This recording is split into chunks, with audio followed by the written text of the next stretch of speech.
जय हिंद दोस्तों, स्वागत है आपका हमारा यूट्यूब चैनल सक्सेस मैथमेटिक्स 7613 में। आप लोग देख सकते हैं दोस्तों, ये आरआरबी एनटीपीसी का रिव्यू या एनालिसिस कर सकते हैं दोस्तों। ये कब का एग्जाम का है? 24 मार्च 2026 का। कौन सा शिफ्ट? प्रथम शिफ्ट का दोस्तों। सेकेंड और थर्ड को एक साथ मिला के जल्दी दोस्तों वीडियो को अपलोड किया जाएगा।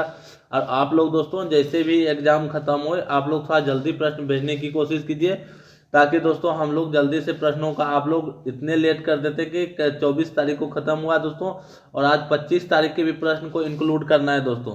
तो चलिए दोस्तों, इसमें एक बात और आपको बताएं, इसमें बहुत से प्रश्न को आपको ऑप्शन नहीं दिया जाएगा दोस्तों, क्योंकि आखिर वो सब ऐसे प्रश्न मिलेंगे कि आपको ऑप्शन से समझ भी नहीं आने योग्य, सवाल ही नहीं है तो ऑप्शन कहाँ से लाया जाए दोस्तों। ऑप्शन को कुछ से कुछ बनाने से अच्छा है कि ऑप्शन हटा दिया जाए। क्योंकि दोस्तों जैसे यहाँ एक नंबर में देखें तो यहाँ लिखा है पल्लव वंश और दूसरा क्या रहता है? पाल वंश। ये दोनों में आपको कंफ्यूजिंग होगा, कंफ्यूजिंग को दूर करना है दोस्तों। हमें हर हाल में हमारा एक ही मोटो है कि एग्जाम को क्लियर करना, एग्जाम में प्रदर्शन करना। हमें किसी के दिखावे के लिए कि हम कितना पढ़ाई कर रहे हैं, हम 20 मान लेते हैं 15 घंटा पढ़ाई कर रहे हैं, और कोई 6 घंटा पढ़ाई करके जॉब ले लिया तो ये 6 घंटा का ही सफलता की गिनती में आएगा। 15 घंटा आपने क्या किया इसका कोई मायने नहीं रखा जाता है। तो चलिए दोस्तों, बढ़ते हैं आज पहले प्रश्न की ओर। पल्लव वंश की राजधानी कहाँ थी? चलिए दोस्तों, आप लोग के पास 5 सेकेंड का टाइम दिया जाएगा। अगर आप लोग को पता है तो ठीक है, नहीं तो ये रिव्यू है दोस्तों, हमें जल्दी से जल्दी बताना भी है और दूसरे रिव्यू के लिए प्रश्न भी तैयार करना है। इसका आंसर होगा ऑप्शन नंबर ए, कांचीपुरम। कांचीपुरम किस राज्य में है दोस्तों? तमिलनाडु में। किस राज्य में? तमिलनाडु में। तमिलनाडु में एक सबसे जो अधिक प्रश्न आता है दोस्तों, तमिलनाडु में कन्याकुमारी कितने डिग्री अक्षांश पे स्थित है? तो इसका होगा दोस्तों 8.4 पे। उसके बाद तमिलनाडु के कोरोमंडल तट पे, कोरोमंडल तट पे लौटते हुए मानसून से वर्षा होती है। यह भी फैक्ट आपको याद रखना है दोस्तों, कोरोमंडल तट और कन्याकुमारी के बारे में। चलिए दोस्तों आगे बढ़ते हैं।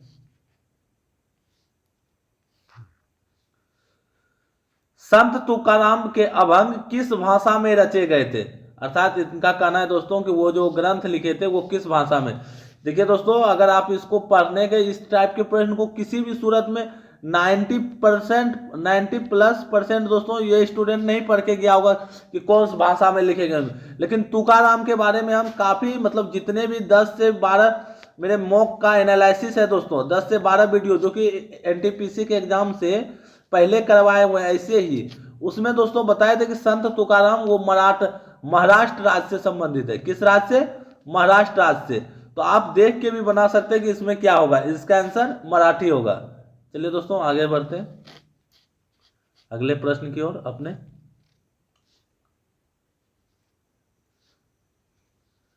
सितंबर 2025 में मोहनलाल को किस पुरस्कार से सम्मानित किया गया था? चलिए दोस्तों जल्दी से जवाब दीजिए। इसका आंसर होगा ऑप्शन नंबर ए, दादा साहेब फाल्के पुरस्कार। चलिए दोस्तों अगले प्रश्न की ओर जाते हैं।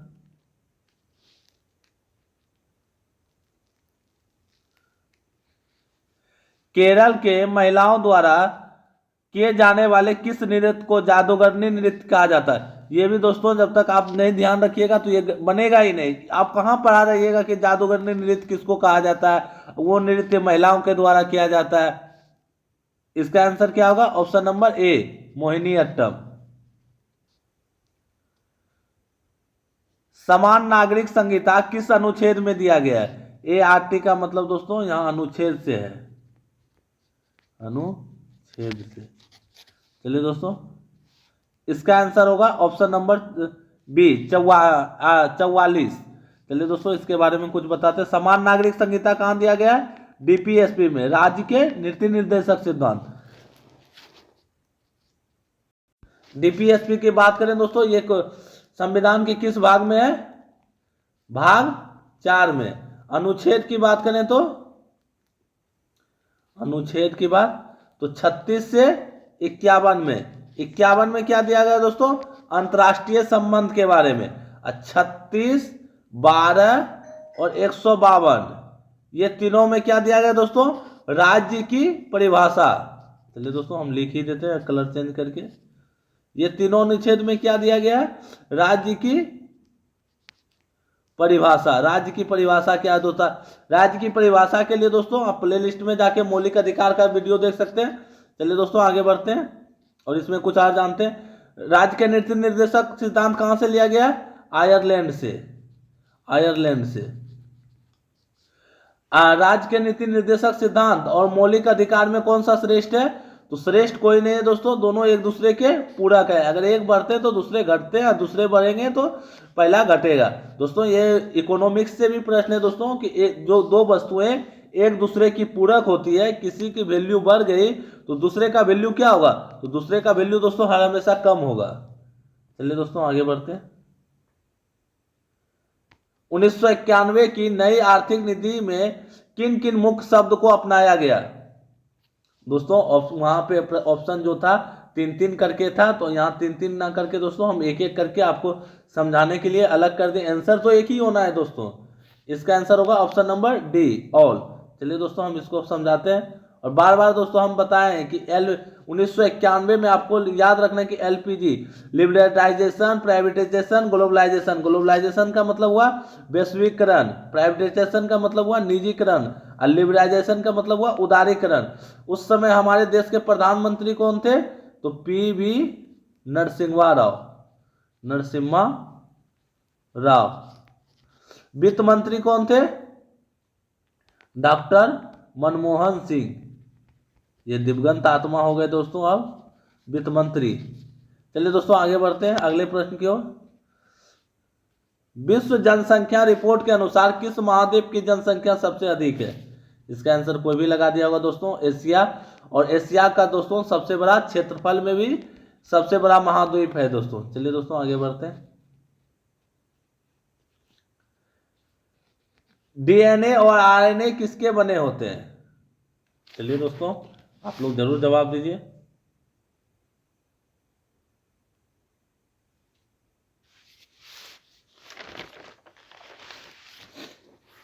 इसका आंसर होगा ऑप्शन नंबर सी, न्यूक्लियोटाइड्स। दोस्तों इस आप लोग को पता होगा डीएनए द्वि मॉडल संरचना है दोस्तों। और हाल ही में शायद दोस्तों आप एक बार जरूर देख लीजिएगा, डीएनए के जो वैज्ञानिक ने खोज किया था उसके मतलब जो वो है वैज्ञानिक, वो उनका निधन हुआ है। अब वाटसन जी का हुआ है कि क्रिक जी का, एक बार आप लोग जरूर गूगल करके देख लीजिए। आरएनए एक खंडलित मॉडल है और दोस्तों इसमें आप लोग को पता होगा कि नाइट्रोजन बेस जुड़ा रहता है। तो डीएनए का नाइट्रोजन बेस हम आपको बताते हैं। थोड़ी सी दोस्तों प्रश्न को साइड करते हैं ताकि हम आपको अच्छे से समझा सके। डीएनए का नाइट्रोजन बेस क्या है, डीएनए का नाइट्रोजन बेस तो इसका है दोस्तों आपको AGCT, इस तरह याद रखना है। ए से हो गया एडानिन, एडानिन। जी से हो गया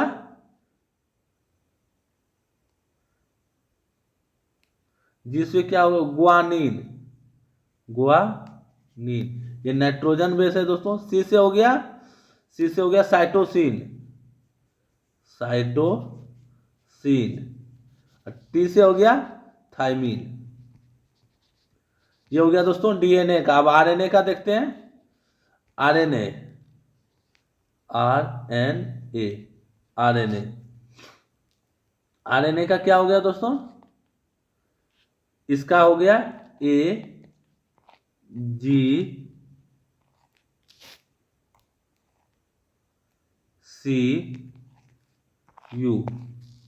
आपको पहले लिखना है दोस्तों AG, उसके बाद C, उसके बाद U। यू का क्या होगा, यूरेसिल।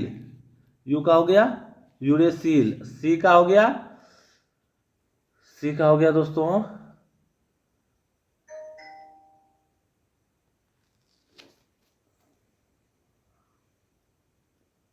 एक बार दोस्तों आप जरूर गूगल कर लीजिएगा। सी का, ए का तो एडानिन हो गया, एडानिन। जी का भी दोस्तों गुआनिन होगा। एक बार जरूर आप लोग दोस्तों गूगल करके कंफर्म हो जाएगा, सी का होगा साइटोसिन। इसको दोस्तों जरूर एक बार गूगल कर लीजिएगा, हम कंफर्म नहीं हो रहे हैं क्योंकि दोस्तों ये लाइव क्लास तो है नहीं जो कि हम आप लोग से पूछ भी लें। चलिए दोस्तों आगे बढ़ते हैं। कौन सी कंप्यूटर मेमोरी बिजली कौन सी कंप्यूटर मेमोरी बिजली की आपूर्ति बंद होने पर डेटा को खो देती है? चलिए दोस्तों आपको यहां दिखाते हैं ऑप्शन। इसका ऑप्शन है रैम, रोम, सीपीसी, सीपीयू। तो दोस्तों हम आपको थ्योरी और प्रैक्टिकल मतलब थ्योरी में बताए थे दोस्तों एमसीक्यू में कि रैम अपना डेटा खो देती है क्योंकि इसका नाम है रैंडम एक्सेस मेमोरी। इसमें दोस्तों राइट और रीड दोनों करने का अधिकार है, जबकि इसमें रोम में सिर्फ रीड करने का अधिकार है। ये नॉन वोलेटाइल मोबाइल मेमोरी है, ये वोलेटाइल मतलब लाइन की मेमोरी है, लाइन खत्म तो ये खत्म, और रोम लाइन अस्थाई मेमोरी, ये लाइन खत्म होने के बाद डाटा खुद को सेव कर लेती है। चलिए दोस्तों आगे बढ़ते हैं। नालंदा विश्वविद्यालय को किस गुप्त शासक का संरक्षक प्राप्त था? इसका आंसर होगा ऑप्शन नंबर ए,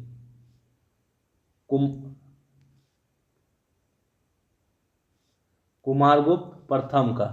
चलिए दोस्तों आगे बढ़ते हैं। जल प्रदूषण का मुख्य कारण क्या है?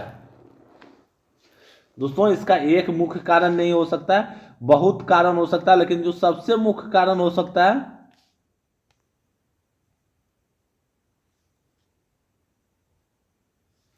वो हो सकता है दोस्तों उद्योग। सबसे मुख्य कारण उद्योग, क्योंकि दोस्तों आप लोग को पता है कि नाइट्रस ऑक्साइड या सल्फर डाइऑक्साइड ये सब भी दोस्तों उद्योग के कारण ही होता है। अधिक कार्बन का उत्सर्जन या गंदे पानी का नाला में मिलना, ये सब किसके कारण होता है? उद्योग के कारण। तो चलिए दोस्तों आगे बढ़ते हैं। किस केंद्र शासित प्रदेश में अपनी निर्वाचित विधानसभा है? दोस्तों इसमें भी ऑप्शन नहीं लिया गया क्योंकि इसमें एक नहीं है दोस्तों। कुल केंद्र शासित प्रदेश की बात करें तो 8 केंद्र शासित प्रदेश है, जिसमें कि 3 के पास विधानसभा है। कौन कौन सा दोस्तों? सबसे पहले हो गया पुदुचेरी, उसके बाद हो गया दिल्ली, उसके बाद जम्मू कश्मीर जेके। लद्दाख नहीं है दोस्तों, अभी लद्दाख नहीं है, ये बात ध्यान रखिएगा, ये नहीं कि जाके लद्दाख मार देना है। चलिए दोस्तों आगे बढ़ते हैं। अब इसमें से कौन सा ऑप्शन हुआ दिया होगा आप लोग जरूर मारे होंगे। सामान्य कार्य के लिए सामान्य वेतन किस अनुच्छेद में दिया गया? ये दोस्तों डीपीएसपी और पहले जो रिवाइज करवाए हुए हैं एनालिसिस करवाए उसमें भी पूछा गया था, और डीपीएसपी में भी दोस्तों पूरा डिटेल्स पढ़ाया गया है। जितने भी लोग डीपीएसपी का वीडियो नहीं देखें जरूर जाके एक बार डीपीएसपी का वीडियो देखिए। इसका आंसर होगा ऑप्शन नंबर ए। चलिए दोस्तों आगे बढ़ते हैं। भारतीय राजा ने 1741 ईस्वी में डचों को किस युद्ध में हराया था? देख सकते हैं दोस्तों, इसका होगा ऑप्शन नंबर केलाचेल का युद्ध में। बक्सर का युद्ध का बात करें ये 1764 ईस्वी में हुआ था। अंग्रेज सेना और भारतीय 3 राजा में मीर कासिम, शुजाउद्दौला, शाह आलम द्वितीय। बंदीबस के युद्ध की बात करें, चलिए दोस्तों इसको थोड़ा विश्लेषण करना होगा। बंदीबस का युद्ध कब हुआ था? 1760 में। यह कर्नाटक युद्ध का हिस्सा था, कर्नाटक युद्ध का हिस्सा था। किसके किसके बीच हुआ था?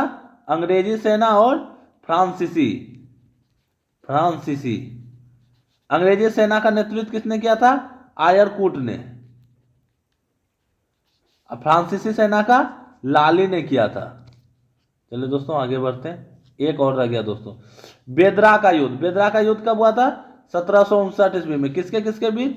डचों और अंग्रेज के बीच। ENG से इंग्लैंड हो गया दोस्तों, इसलिए अंग्रेज को शॉर्ट फॉर्म में लिख दिए। चलिए दोस्तों आगे बढ़ते हैं। निम्नलिखित में से कौन सी हड़प्पा सभ्यता की विशेषता थी? तो दोस्तों इसका भी ऑप्शन नहीं लिया गया क्योंकि एक विशेषता तो है नहीं कि आप लोग को बता दिया जाए, तो हम इसके कुछ प्रमुख विशेषता बताते हैं दोस्तों। पहली विशेषता की बात करें, उन्नत नगर, सड़कें समकोण काटती थी। और बात करें दोस्तों, घर में नालियां होती थी, ईंट से बने मजबूत घर होता था। कई इसकी हड़प्पा सभ्यता की विशेषता थी। अब उस ऑप्शन को दोस्तों आप लोग देख के जरूर बनाए होंगे, आशा है। चलिए दोस्तों, इसको थोड़ा छोटा करते हैं। एप्लीकेशन जिनमें कई टैब होते हैं, जैसे ब्राउजर या MS वर्ड, जिनमें कंट्रोल प्लस टैब शॉर्टकट का क्या काम करता है। दोस्तों टैब का आकृति की बात करें तो ये टैब की आकृति इस तरह रहता है दोस्तों। इसको जब एक बार आप स्पेस मारिएगा तो स्पेस देता है दोस्तों। मान लीजिए कि यहाँ लिख रहे हैं, लगातार हम लिख रहे हैं, और जब इसको दीजिएगा तो थोड़ा स्पेस देता है, तो अगले टैब पर स्विच करता है। चलिए दोस्तों आगे बढ़ते हैं।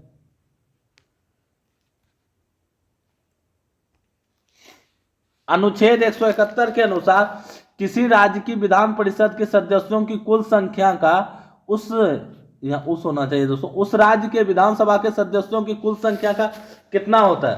1/3 है ऑप्शन में दोस्तों, उसके बाद 1/4, 1/5 भाग है, 1/6 भाग है। चलिए दोस्तों इसका आंसर क्या होगा, ऑप्शन नंबर ए 1/3। 1/3 में दोस्तों आपको समझाते हैं 1/3 क्या होगा। अधिकतम दोस्तों 1/3 हो सकता है। मान लीजिए किसी राज्य की विधानसभा 300 है, उसका 1/3 कितना हुआ, 100। अधिकतम उसकी सीटों की संख्या कितनी हो सकती है, 100। चलिए दोस्तों आगे बढ़ते हैं। चलिए दोस्तों हम आगे बढ़ते हैं।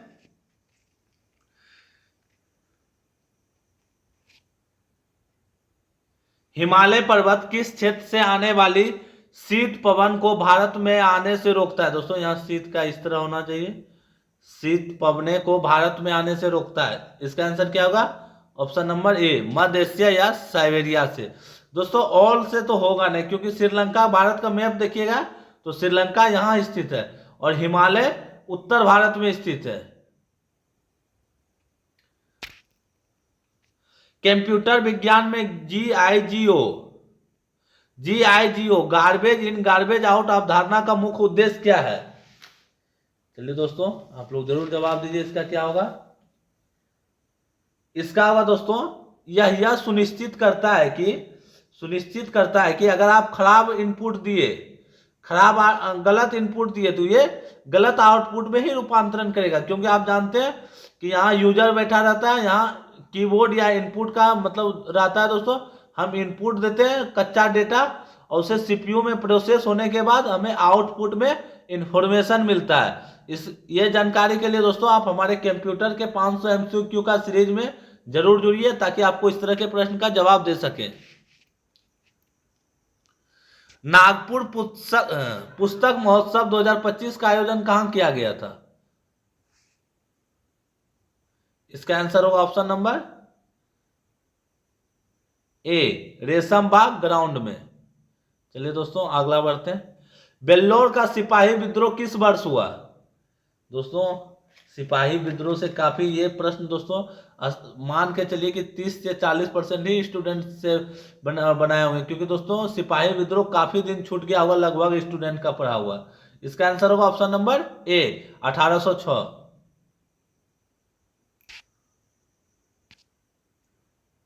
केरल के किस अनुष्ठानिक भक्ति नृत्य को देवताओं का नृत्य कहा गया है, या मुख्य रूप से यहां होना चाहिए दोस्तों, यह मुख्य रूप से उत्तरी मालाबार क्षेत्रों में किया जाता है। देखिए दोस्तों आप लोग प्रश्न देखिए कि प्रश्न है किस तरह, कहां इस तरह के प्रश्न पढ़ा जाए। थय्यम, कौन सा पर्व, थय्यम। चलिए दोस्तों आगे देखते हैं। ग्लोबल मिथेन स्टेटस रिपोर्ट 2025 किस संगठन द्वारा जारी किया जाता है। इसका आंसर होगा दोस्तों संयुक्त राष्ट्र पर्यावरण कार्यक्रम। संयुक्त राष्ट्र पर्यावरण कार्यक्रम के द्वारा। दोस्तों पहले रैंक पूछा जाता था, कहाँ आयोजन किया जाता था। अब आपको यह भी पढ़ना होगा कि कौन जारी करता है। नहीं दोस्तों GS का मतलब हो गया UPSC या PCS को मान के ही चलिए, उससे नीचे का आपको मान के नहीं चलना है। 2 से 3 फरवरी 2026 स्पेस समिट का आयोजन कहां हुआ? इसका आंसर क्या होगा? Option number A, Singapore. 74वें संविधान संशोधन के अनुसार कौन नगर पालिका का सदस्य बन सकता है लेकिन वोट देने का अधिकार नहीं है? चलिए दोस्तों, आपको यहाँ समझा दें, इस ऑप्शन में तो पता नहीं था और कौन सा ऑप्शन मिला दोस्तों, हमको ऑप्शन नहीं मिला, इसलिए हम आपको समझा दें। जो निर्वाचित से बाहर से होगा दोस्तों, जो निर्वाचित है उसे ही, या उस क्षेत्र में, मान लीजिए कि आपका ये नगर पालिका क्षेत्र है, आप यहाँ आपके वोटर अगर बना हुआ, अगर आप यहाँ खड़ा हुए, अगर आप इसी क्षेत्र के हैं तो आप वोट तो दे सकते हैं। अगर दोस्तों आप बाहर से आके खड़े हुए तो आप यहाँ आके वोट नहीं दे सकते हैं। या दोस्तों को मनोनीत सदस्य हो गया, मनोनीत सदस्य को कभी भी वोट देने का अधिकार नहीं होता है। तो चलिए दोस्तों अगला प्रश्न की ओर देखते हैं। किस संविधान संशोधन के तहत ओबीसी को शिक्षण संस्थानों में 27% आरक्षण दिया गया? देखिए दोस्तों, गजब का क्वेश्चन है ये। इसका आंसर होगा 93वां CAA। चलिए दोस्तों आगे बढ़ते हैं। हिमालय जैसे पर्वतों का निर्माण मुख्य रूप से किसके कारण हुआ? चलिए दोस्तों, इसका आंसर होगा ऑप्शन नंबर ए, विवर्तनिक प्लेट के कारण। तो दोस्तों आज जल्दी से 28 प्रश्न को सॉल्व किए, क्योंकि दोस्तों 25 तारीख के फर्स्ट शिफ्ट का भी एनालिसिस अभी ही कराना है। तो दोस्तों तब तक रखिए अपना ख्याल। जय हिंद, जय भारत, वंदे मातरम।